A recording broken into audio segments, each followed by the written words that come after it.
जिस दिन रजिस्ट्रेशन हुआ उसके दूसरी रात को 9 बजे माणिक मेहता महाबलेश्वर से 2 किलोमीटर दूर गाड़ी छोड़कर पैदल होटल में आया।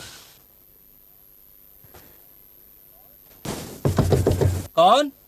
मैं मानिक भाई, खोलो। आइए मानिक भाई, आइए आइए बैठिए। आप गाड़ी नहीं लाए? नहीं, गाड़ी मैं महाबलेश्वर के बाहर छोड़कर आया हूँ। होटल का सौदा हो गया? हाँ हो गया। अच्छा हुआ आप आ गए। आपने खाना खाया? है कुछ खाने को? हाँ मैं अभी बना देती हूँ। ज्यादा कुछ मत बनाना भाभी। दूसरे दिन सुबह हेमवती ने जो कुछ मुझे कहा वो सुनकर मैं दंग रह गया। मैं जब वहाँ से चली गई तो मैंने सुना कि दोनों बातें करते करते कमरे से बाहर पिछवाड़े के मैदान में चले गए। मुझे ताज्जुब हुआ कि इस ठंड में वो बाहर कैसे गए। मेरे पति को वैसे भी ठंड बर्दाश्त नहीं होती, लेकिन फिर मैंने सोचा कि शायद यूं ही चले गए हों। मुझे बिल्कुल भी शक नहीं हुआ कि कुछ गड़बड़ हो सकती है। अचानक एक चीखने की आवाज़ आई। मेरे पति की चीखने की आवाज़ थी। मैं घबरा कर बाहर भागी तो मैंने देखा कि मानिक मेहता तूफान की तरह दौड़ता हुआ मेरी तरफ आ रहा था। उसने मुझे जोर से धक्का दिया, मुझे गिरा दिया और होटल के बाहर भाग गया। मैं सबसे पहले उठ के बाहर गई तो वहाँ कोई नहीं था। जब मैं अंदर आई तो मैंने देखा कि तिजोरी का दरवाज़ा खुला हुआ है और उसमें जितने भी रुपए थे सब के सब गायब। कितने रुपए थे? सारे के सारे करीबन 1.5 लाख। 1.5 लाख?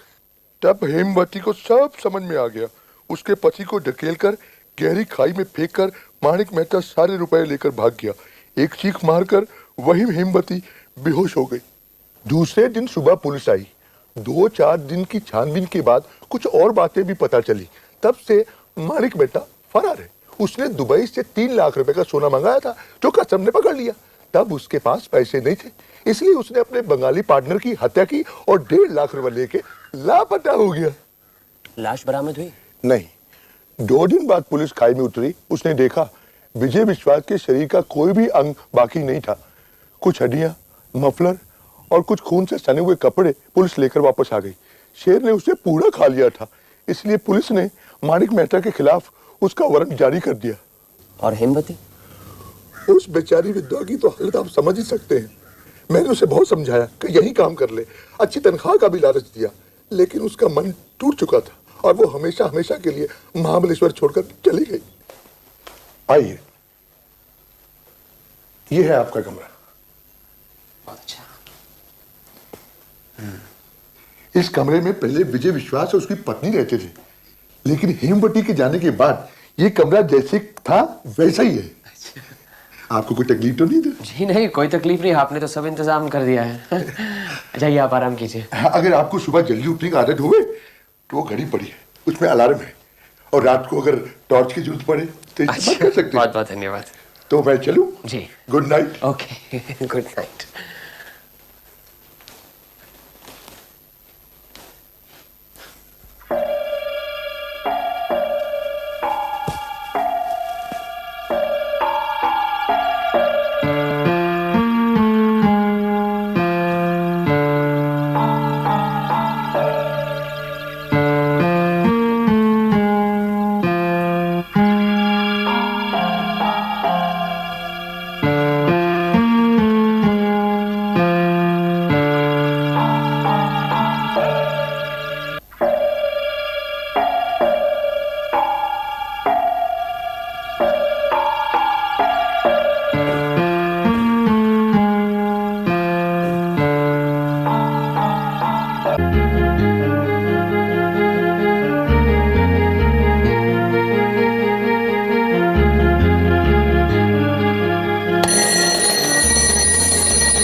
मैंने तो 7 बजे का लगाया था।